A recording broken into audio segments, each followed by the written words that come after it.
Hello everyone, চলে এলাম আজকে মান্তুর ঘর কথার সাথে তোমাদের কাছে।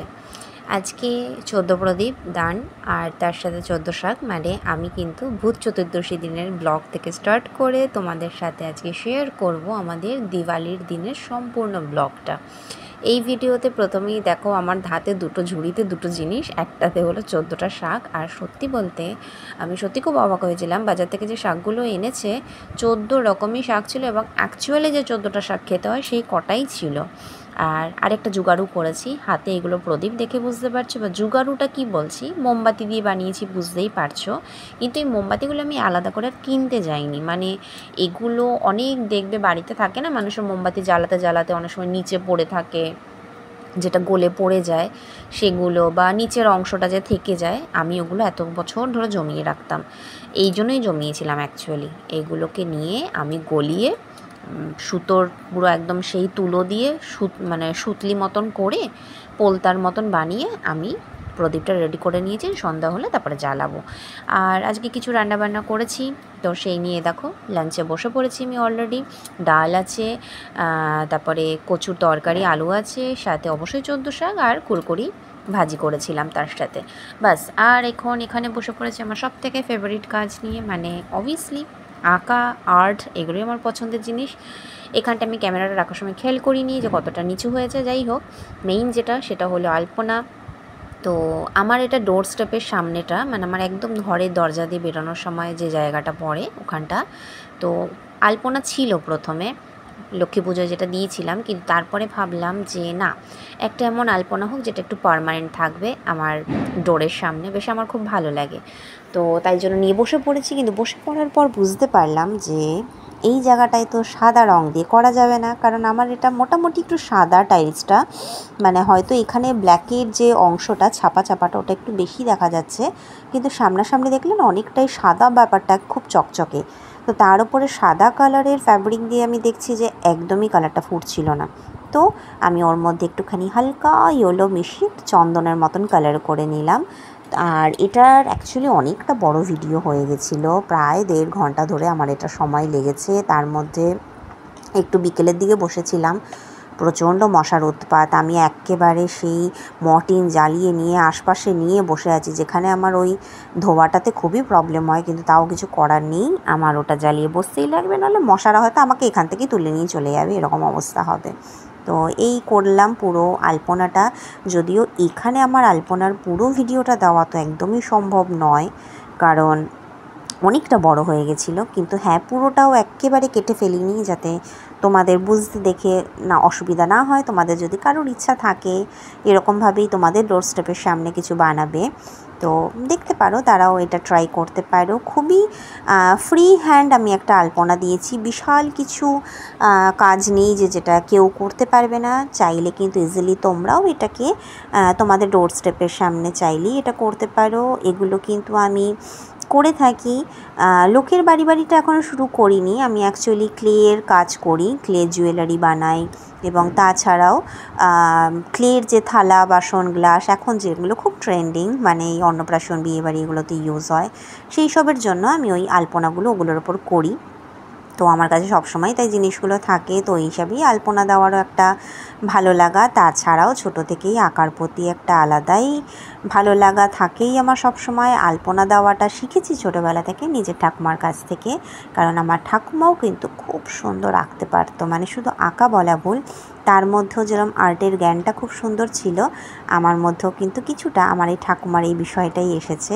কারণ আমি ছোটোবেলায় দেখেছিলাম আমার ঠাকুমা সুতো দিয়ে, সেই আগেকার দিনে যেরকম কাপড়ের কাজ করে না, কাপড়ের ওপরে সুতো দিয়ে, ওই রকম আমার ঠাকুমার নিজের হাতে বানানো একটা গণেশজির পুরো মূর্তি, মানে পুরো পেন্টিং ছিল, এত অপূর্ব সুন্দর। তো তখন দিয়ে বুঝলাম যে আমার ঠাকুমার এই ব্যাপারটাই আমার মধ্যেই আছে, যে আমার ঠাকুমারও আর্টের হাত খুব সুন্দর। তো আমার মধ্যে সেই গুণটা কিছুটা রয়ে গেছে। তো সেখান থেকেই সত্যি কথা বলতে এইটাকে আমি প্যাশন, প্রফেশন, এই আর্ট লাইনটাকে কোনো দিনই ভাবতাম না, কারণ সেই হয় না সাধনা, মানে লোকে যেরকম কারোর গান, কারোর কাছে নাচ, আমার কাছে কিন্তু এই আর্ট মানে পেইন্টিং বিষয়টা কিন্তু আমার কাছে একেবারে সাধনার মতো। মানে আমি যখন এই কাজটা করি না, আমি নিজের মধ্যেই মনে যেন থাকি না, মানে কিভাবে যেন হারিয়ে যাই, আর এতটুকু ক্লান্তি থাকে না, বরঞ্চ হ্যাঁ, এই কাজটা করার পর কিন্তু আমি সবথেকে বেশি ফ্রেশ ফিল করি।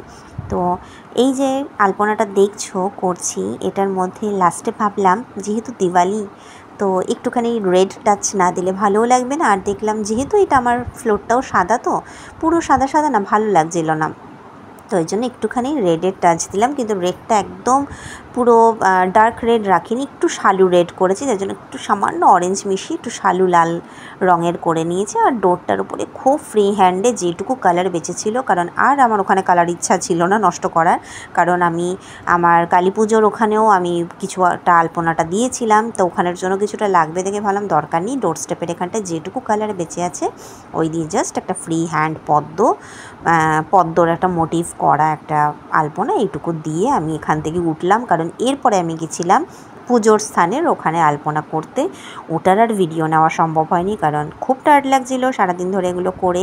একভাবে বসে থাকা ইটস টু মানে হার্ড, মানে একভাবে বসতে বসতে না পা দুটোরও কিছু থাকে না, আর কোমরটার কথা তো আর বাদই দাও। আফটার প্রেগনেন্সি যে কোনো মেয়েদেরই কিন্তু কোমরের একটা প্রবলেম চলেই আসে। আর এই হলো সেই পুজোর দিনের অনেক কিছু চাপ ছিল, সারাদিনের অত কোনো ভিডিও হয়নি।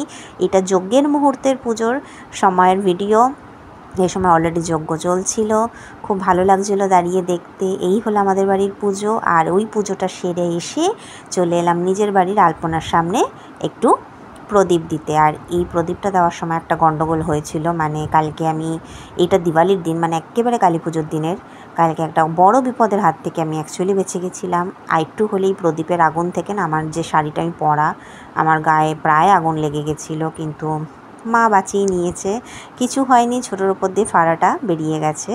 বাট ঠিক আছে, যা হয় ভালোর জন্য হয়, মা যা করেছে ভালোর জন্য করেছে।